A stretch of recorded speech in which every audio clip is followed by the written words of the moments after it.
Yo, what's up mga kayokabs? Magandang araw po muli sa inyong lahat at syempre narito po muli ang inyong lingkod, Master Lekim. At welcome back po muli syempre dito sa ating Master Lekim TV.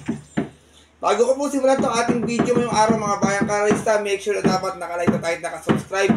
Huwag niyo po kalimutan hit yung notification bell or bell icon para maging updated po kayo sa mga susunod ko pong i-upload na video. At ngayong araw mga bayang karista, siyempre mayroon po tayong konting silip, giya, at analysis sa karera para po ngayong araw ng Biyernes. Thank God it's Friday Racing, January 17, 2025. Dito pa rin siyempre sa Metoturf Malbar, Batangas. At meron po sila inihandang 7 races na magsisimula po sa ganap na alas 5 ng hapon. Panibagong assignment, meron tayong pick 6 carry over, amounting of 824,618 and some change. Medyo hindi pinalad yung ating game na nagdaang Miyerkules, bagamat 1 winner yung ating winner take all carry over. Swerte ng tumama, 11 million na panalunan. Pero sana, this Friday, makachamba tayo, mapasama tayo sa winners ng pick 6 carry over. Pero bago ko simulan to ating video mga bayang karista, shout out po muna ako sa mga bayang karista na always nakatutok, nakasuporta dito sa ating YouTube channel. Magandang araw po sa inyo. Shout out nga po pala kay Christopher Sanchez, yung mga batang libis dyan sa Caloocan. Shout out po sa iyo Kuya Christopher Sanchez. Ganon din kay Arbel Ramirez, kay Kokoy Dominguez, Ronnie Baon, condolence po sa inyo sa Ronnie Baon, Melchor Raimundo, Manuel Tandes, Roger Santiago, Jester Byron Perez, Raul Reyes, kay Benji Lalang, kay Bro Ace Galang, shout out sa iyo kay Bro RJC Channel, kay Joshua Sanchez at mga batang Astorga at batang Bayani. Shout out po sa inyo. Shoutout din kay Tata Litz dyan sa Europe, kay Sir Edward Soncel Ross from Canada, kay Bro Linter Jan Carter, shoutout sa'yo, kay Christian Fernandez, Bonifacio Amper, Jan Balbastro, shoutout sa'yo, from San Jose del Monte, Bulacan. Ganoon din kay Mary Jane Pakay, kay Abraham Rapio, at sa mga nanonood din po sa mga oras na ito, shoutout po sa inyo, magandang hapon. Sana po makachamba tayo ngayong araw ng Biyernes. So, syempre, hindi ko na rin papatagalin agad to mga bayang karista punta natin agad dyan. Matapos lamang po yung ating maikling intro. Kaya let's go, mga kayokabs!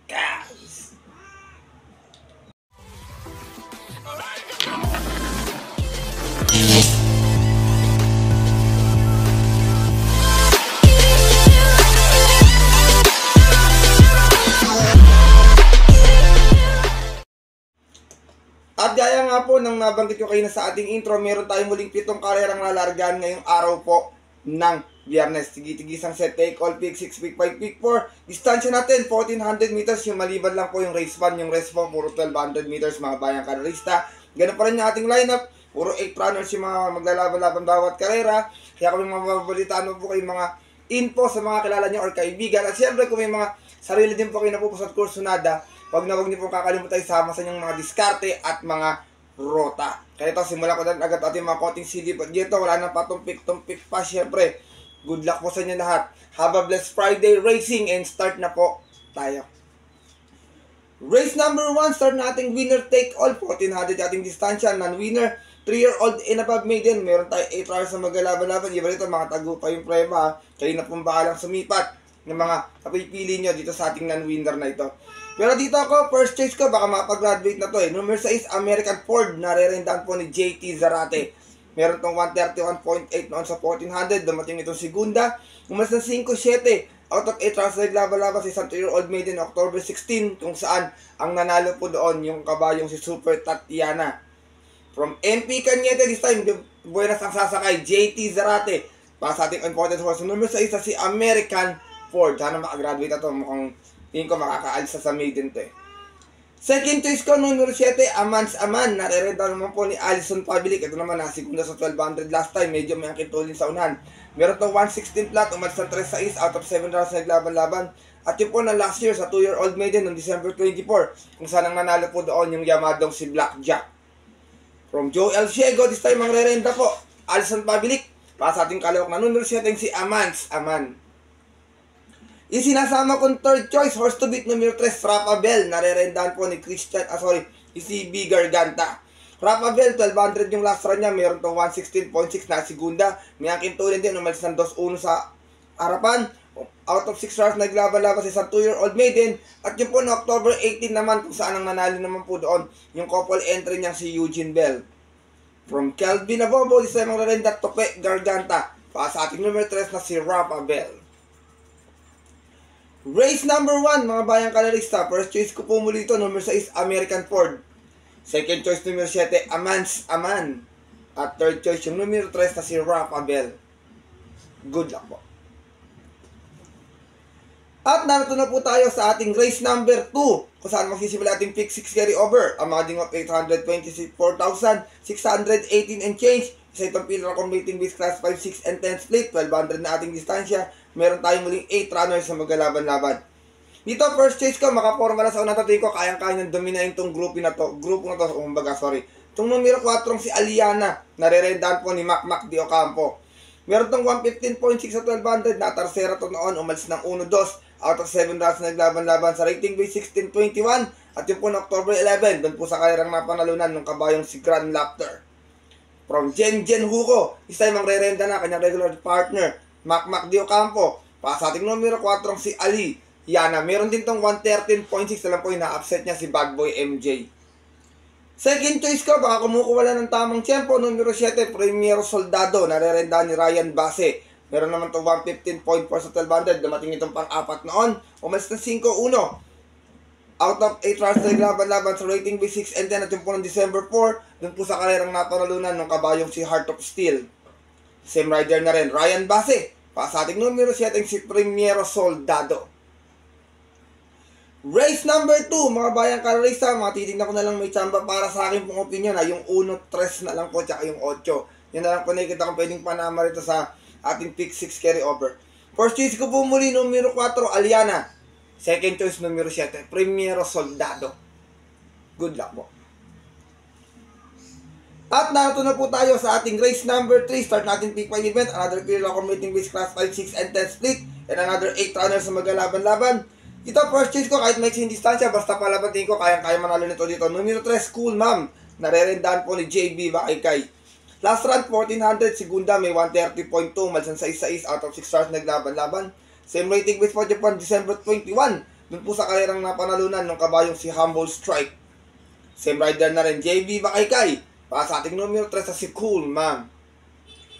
Second choice ko, pwedeng isabay sa unahan. Pwede rin namang mag-abang lang numero 2, Sinag. Narerenda ni John Alvin Guse. Napanalo ni Alvin to noon, may 116.8 sa 1,200. Umalis pa ng 3-2. Out of 5 rounds na naglaban-laban sa rating base 5 placers nga lang. At yung po ng December 20, tinalo niya po doon yung kabayong si Princess Bell. Same rider na rin, John Alvin Guse. Para sa ating numero 2 na si Sinag. Isinasama kong third choice, sigurado magdadala ng marcha, numero 7, West of the East. Narerendahan po ni Ryan Base. Meron naman to 117.2 sa 1,200. Dumating itong pang-anim. Umalis ng 2-1. Out of 7 rounds na naglaban-laban. Same rating base po Japan, December 24. Doon po sa kalerang napanalunan ng kabayong si Super Spunky. Same rider na rin, Ryan Base. Para sa ating numero 7, si West of the East. Race number 3, bayang kalarista. First choice ko po muli dito, numero 3, Cool Ma'am. Second choice, numero 2, Sinag. At third choice, yung numero 7, si West of the East. Good luck po. At dako na po tayo sa ating race number 4. Start na ating pick 4 event. Pillar accommodating base class 4, 22 and 27. Meron tayo 8 runners muli maglalaban-laban dito. First choice ko, sinubukan last time to At may angkin tulin sa unahan to. Numero 8, Imported Horse. High Intensity. Narerendahan po ni Patty Dilemma. Meron tong 118.4 sa kanyang barrier run last time. Umalis to ng 2-1 out of 2 runners na naglaban-laban. At yung po ng December 14, kung saan tinalo niya po sa barrier yung kabayong si Señorita. From Jordan Guerra, sa mga rerenda, Patty Dilemma. Para sa ating numero 8, si High Intensity. Nasigunda to last time, dihado, bayang kararista. Second choice ko, nagbabalik pista to. Pag nakaporma rin sa unahan, mahirap talunin to. Number 6, Señorita. Narerenda ni John Alvin Guse. Meron tong 126.8 sa 1,400. Nanalo to noon. Umalis ng 1-1 out of 4 hours sa naglaban-laban sa isang group based on time 13 at yung po ng June 25. Tinalo naman po niya doon yung kabayong Stop Jose. Same rider na rin, regular jockey nito, John Alvin Guse. Para sa ating numero sa isa si Señorita. Race number 4, mga bayang kalarista. Kung may masipot pa kayo ng bahala, magdagdag na lamang First choice ko po muli, numero 8, High Intensity. Second choice, numero 6, Señorita. Good luck po. At narito na po tayo dito sa ating race number 5. Isa naman itong Pilra Competing Base Class 5, 11 to 15. Meron tayo 8 runners na maglalaban-laban. Ito, first stage ko, magkatiyak mo ito last time. Magaling talaga yung nakalaban niya. Numero 3, Doña Chichay. Narerendahan po ni Lester De Jesus. Meron itong 114.2 sa 1200. Nasigunda ito noon, umalas ng 3-5. Out of 8 runners na naglaban-laban sa rating base 6 and 10 at yung po December 4. Kung saan na-upset po siya doon ng kabayong si Heart of Steel. Same rider na rin, Lester De Jesus. Para sa ating numero 3 na si Doña Chichay. Second choice ko, numero 5 ko, Dazzling Gab. Narerendahan po ni Noel C. Lunar. Ito segunda rin, last race may 115.6 naman. Uno-uno. Siya nagdala ng marcha. Out of 8 rounds naglaban-laban. Same rating base po at yung po December 18. Kung saan ang nanalo po doon yung dihadong si Lucky Fortune. Same rider na rin, Noel C. Lunar. Para sa ating numero 5 si Dazzling Gab. Isinasama kong third choice, number 6, Swakto Power Duo. Narerendahan po ni Claro Saulog, pare. Ito naman, may 114.8 sa 1200. Nanalo to noon. Umalis ng 2-1. Out of 7 rounds na naglaban-laban sa rating B6 and then at yung po December 13. Kung saan tinalo na po doon yung nayamadong si Rainy Days. Same rider na rin, si S. Pare Jr. Para sa ating number 6, si Swakto Power Duo. Race number 5, mga bayang karista. Paso po muna ako kay Karing Melody. Kayo na pong bala kung kursunadan niyo po siya. First choice ko po muli, numero 3, Doña Chichay. Second choice, numero 5, Dazzling Gab. At third choice, yung numero 6, si Swakto Power Duo. Good luck po. At narito na tayo sa ating huling karera ngayong araw po ng Biyernes sa ating penultimate race, race number 6. Sa itong Pilra Competing Base Class 4, 1621. Meron tayong muli 8 cars na maglalaban-laban. Ito, marami ko nakitang patulin ha. 1, 2, 3, 4, 7, and 8 yan. Puro matutulin yan. Tignan mo na lang, pag-anda na lang, daga-discarte na lang. Pero dito ako, syempre, mababa sa grupo to. Numero 1, first choice ko, Grand Laughter. Narerendahan muli ni JB Hernandez. Meron itong 16.6 sa 1200 noon. Umalis ito ng 6-6 out of 7 rounds na naglaban-laban. Sa rating base, meron palang 112.8. Sorry, bayang kalisa, nalito ka. 112.8 sa 1200, dumating itong Tarsera. Umalis ng 1-1 out of 8 rounds na naglaban-laban. Sa rating base 22-27 at yung po ng November 22, kung saan ang nanalo po doon last race yung kabayong si Super Earth. From Pabs M. Caballero, second time around, JB Hernandez. Para sa ating numero 1 si Grand Laughter. Second choice ko, nagbabalik pista, Grey Galloper, numero 3, Moment of Truth. Narerendahan po ni John Paul A. Guse.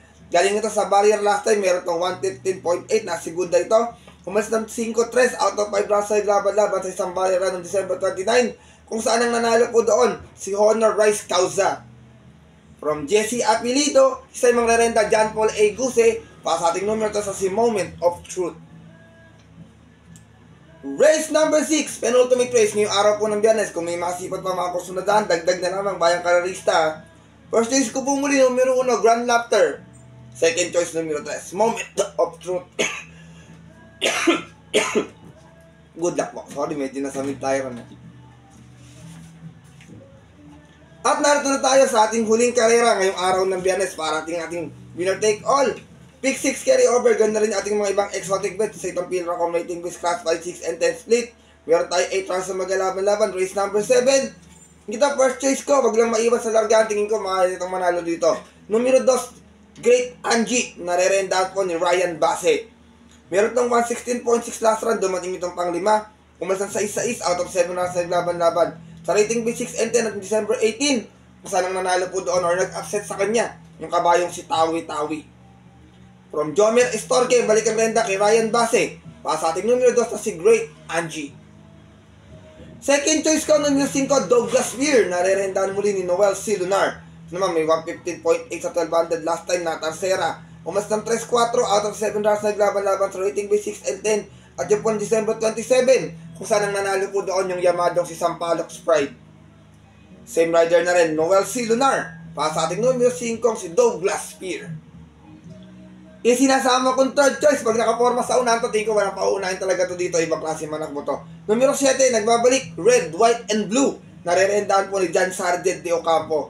Meron tong best time na 114 plus sa 1200 kung saan nanalo to noon, bandera tapos. Out of 8 rounds naglaban-laban sa rating base 11 to 15 at yung po ng March 19 pa, kung saan ang tinalo niya po doon yung kabayong si Golden 8. Same rider na rin, John Sargent de Ocampo. Para sa nagbabalik pistang numero 7 si Red, White, and Blue. Race number 7, mga bayang karalista. Kung may masipat ba, kayo nang bahala magdagdag sa mga parating. Alala natin sa ating pick 6 carryover ha. First 6 ko po muli, numero 2, Great Angie. Second choice, numero 5, Douglas Spear. At third choice, yung nagbabalik na numero settings, red, white, and blue. Good luck po. At yun po mga bayang karalista at ang ating mga kayokabs ay natapos na ito ating maikling video, ating konting CD pagdiyan ngayong araw po ng Biyernes na sana po makatulong po sa inyong diskarte at pananay. Sana po makasama tayo sa winners na paborito ating mga exotic bets. Ano na yung pick 6 carryover mga bayang karalista, sana makasama tayo sa winners nun. Makachamba tayo, makauna tayo ngayong taon ng 2025. Pero pinapaalala ko po muli sa inyo na maaari nyo po ito sundin kung kurso natin yung ating giya. Kung hindi naman po wala pong problema. Dahil sariling aral ko lamang po ito, kuro-kuro at opinion sa karera. Pagdating ng taya sa takilya, mga bayang karisa, mas manipis na din nyo po napupuso at kursunada. And always po, kayo pa rin po yung masusunod. Good luck po muli sa inyo lahat and have a blessed Friday racing. Maraming salamat sa pagtutok, suporta at yung ala palagi sa ating YouTube channel. Konting araw na lang, magbubukas na ating panibagong karera at sigurado ako madihado magiging karera doon dahil maninibago yung mga kabayang tatakbo ron at siyempre, makakaroon tayo ng dalawa na yung magiging karera natin at I hope sana maganda po yung maging pasok din ng taon para po sa bagong nating karerahan. Muli, maraming salamat sa inyo lahat mga bayang karista, lalo sa mga solido dito ng mga kayokabs. At yun po, hanggang dito na lamang po tayo muli. Medyo pause pa rin ako at magkinaklasan sa susunod ko pong upload na video. Ito po muna inyong lingkod, Master Lekim na Olive Chica. Sabi sa inyo at nagpapaalala na ang karera po dapat po libangan lamang hindi tiyamba lang at tapat-tapat lang. Minsan swerte, minsan malas. Pero kung nabigyan tayo siyempre ng nasa taas, hindi po yung kumakatok sa taas yung ating kalimutan magpasalamat sa kanya, tumulong sa ating kapwa. Kasi simpleng kumamaraan lamang. Ika nga, share your blessings po. Good luck mo muli and happy racing sa mga pupunta po ng mga paboritong off-track betting station para maagang pumila at lumaya. 5 PM start time. Stay safe everyone.